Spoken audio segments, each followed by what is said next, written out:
Hey there, welcome into our new Look 3 to see this week. We are at Bubba's 33, a great place to watch the games this weekend. We've got some good ones, but before we get into the weekend, we're going to start with some high school games. We're going to start with our game of the week. What are you looking forward to out of our game of the week between Troy and Cameron Yo? Well, Cameron Yo, last year they went 9-1 in, leading up to the district, and unfortunately came up short in the regional semifinals. And so head coach Tommy Bergier, his son, Braden is the quarterback, and I think that dynamic duo of the father-son, coaching aspect, it's really strong, and they, are 3-0 heading into it. Troy has one loss so far.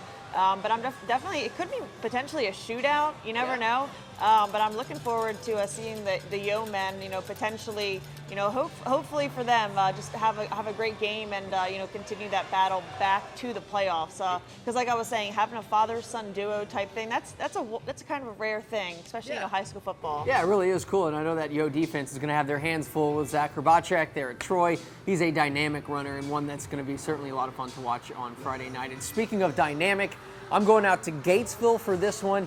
Gatesville is playing host to Lampasas. Both of these teams, Gatesville off to a rough start this year, but I feel like they're kind of finding their footing. They had a better week last week against Connolly. I feel like they're kind of getting that new system, getting a hold of that as we trend towards district play. Taking on a Lampasas team, they went right down to the wire with Lorena a couple weeks ago, a really tough loss against the Leopards in that one. I think they bounced back there. Their offense is so good. It's so fun to watch. Ace Whitehead pulling the trigger back there for that Lampasas offense. So going to be a lot of fun to watch Gatesville and Lampasas on Friday night. I'll be out there. You'll be out at Cameron Yo in Troy. And before we move on here, who are you taking in the game of the week?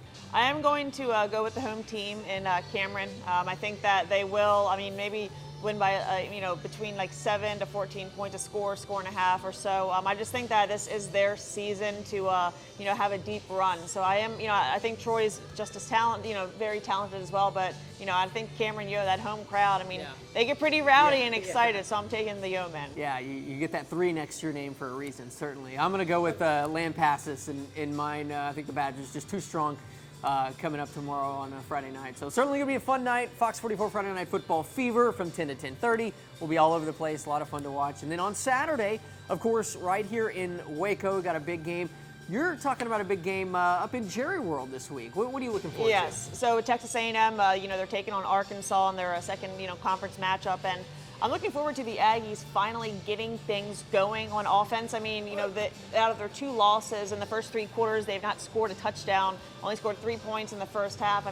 You can't wait that long to get your offense going because, it's, in the SEC, you cannot wait till the 4th quarter to get things going. And also, Nick Starkel, who used to play for A&M, starting quarterback there at Arkansas. So it'll definitely be a good matchup, and I think that, of course, playing at Jerry World, AT&T, that always, is kind of an exciting thing for the players, if they've never been able to play there before or anything like that. So I'm looking forward to the Aggies to finally get it going on offense. Yeah, it should be a good one. The Aggies won 7 straight in that series. Arkansas hasn't beat them since they came into the SEC. But the last 2 years, that game's been decided by 7 points each. So we could be in for a good one up at AT&T Stadium. Aggies fans, hoping that they can get that first Power 5 win of the year. But I'm going to stay right here in Waco. I'm going to go right down the street, McLean Stadium. The Bears taking on Iowa State. A little bit of a lighter schedule in the Big 12 this week. But I tell you what, this is going to be, if you like football, if you like strap up the chin strap, hit each other hard, this is going to be your kind of game.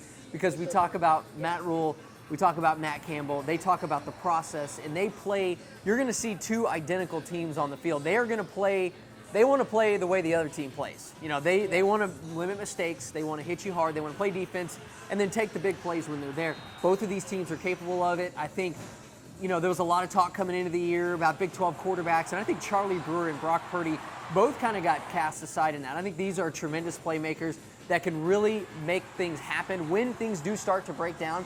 So that's one thing that both Baylor and Iowa State are going to have to keep an eye on, is making sure that the legs of the quarterback don't beat you on those 3rd and long situations. Iowa State, they were so good at doing that to Baylor last year and really ended up winning them the game in a bit of a testy game up in Ames last year. The coaches have both said they don't expect that to carry over into this year, but I do think this is going to be a fun, physical, hard-hitting game. It's a gold out for Baylor, so we'll see if the fans show up in great force. And before we jump to the NFL, who are you taking in your college game to see this week?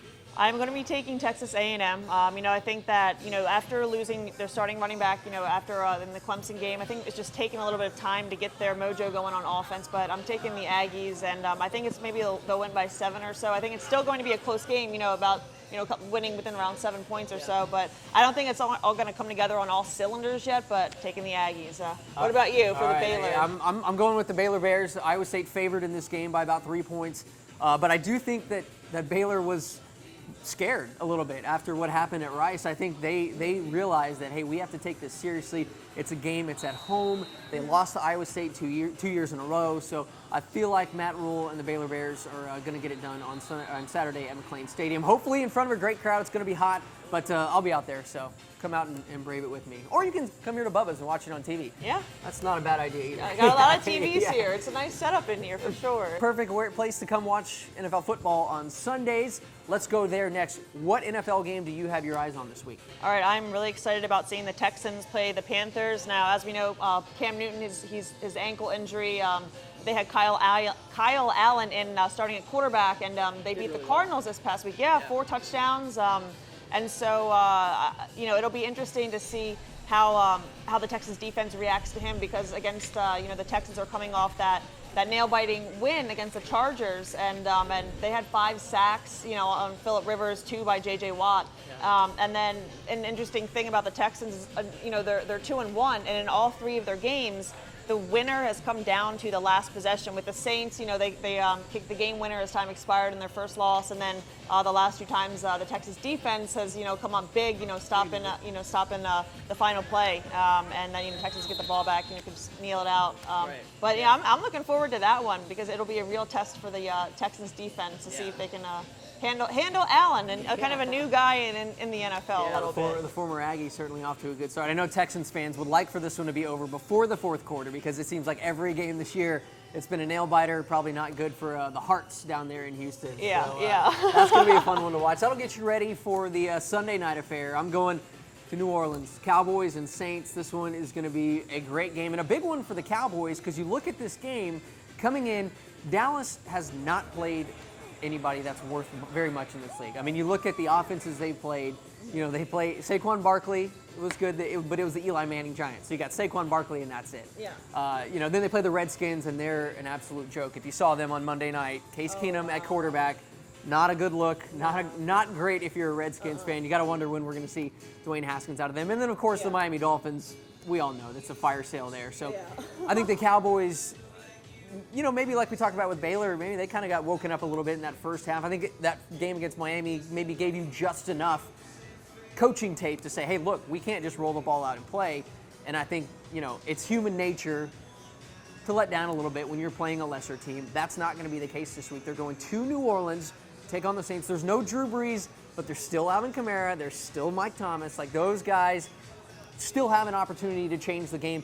And Teddy Bridgewater, not throwing the ball deep, but when you have weapons like Kamara and Michael Thomas, he's not going to have to. But if you're Dallas and that defense, who we really haven't seen a ton from this year, and we'll find out this week, even without Drew Brees, you have to make Teddy Bridgewater beat you. You cannot let Alvin Kamara beat you, because that's what happened last week. They got a couple of non-offensive touchdowns, 2 against the Seahawks, and that ended up being the difference. You cannot let that happen if you're Dallas, because I do feel like the Cowboys offense will be able to score, but you cannot get into letting, those guys, letting those star players beat you. You got to make sure that a guy like Teddy Bridgewater can beat you. And they're in the Superdome. I've been to many games in there, and if you let those Saints fans get rolling on a Sunday night, if something big happens early for the Saints, look out, Cowboys, because that place they don't need an excuse to get going, but if they've got one, they will certainly take it. So, a lot to look forward to in this game. I think, the Cowboys, obviously, Amari Cooper, the MRI on that ankle, they don't expect that to be a big deal. And that, I feel like the Cowboys are going to be able to move the ball kind of with so the many offense weapons. way that it They have is. so many. Dak, he has so many weapons. And I just wanted to add about the Saints. Sean Payton, he's, Drew Brees, he got his surgery out in LA, and he's not back in New Orleans yet, so it's still up in the air whether or not he will be there for the game. But I think that could be a big influence. If Brees is there, has a headset on, can kind of help Bridgewater out, and if he's not there, that'll certainly be a big benefit to the Cowboys, because Drew Brees, he's one of the best quarterbacks of all time. So I'm excited for that game. It's a good point. It's good to have kind of that extra set of eyes. Yeah. Also being a Hall of Fame legendary quarterback. Absolutely. That helps as well. So, all right. Who are you going with in the Texans game? I'm going with the Texans, and I think that they're going to pull it together this week. I think they're going to win by maybe 10 points or so. I think that, they're going back home, and, they're going to have just another week of practice under their belt from, having, Tunsil in, Kenny Stills, even though he was not maybe 100%, but just on some of their defensive guys. But I think the Texans are going to win this one in a clean fashion. It's not going to come down to the very end, so not too many heartaches going down like we're used to in Houston. Yeah, I think a lot of Texans fans will be happy with that. Yeah. We saw the 13-10 game last year, a defensive battle in Arlington between these two.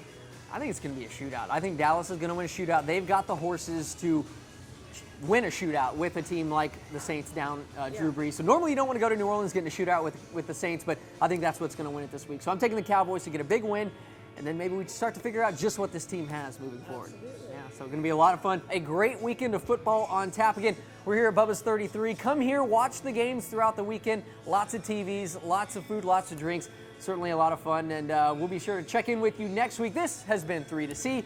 I'm Matt. She's Mandy. We'll see you next week.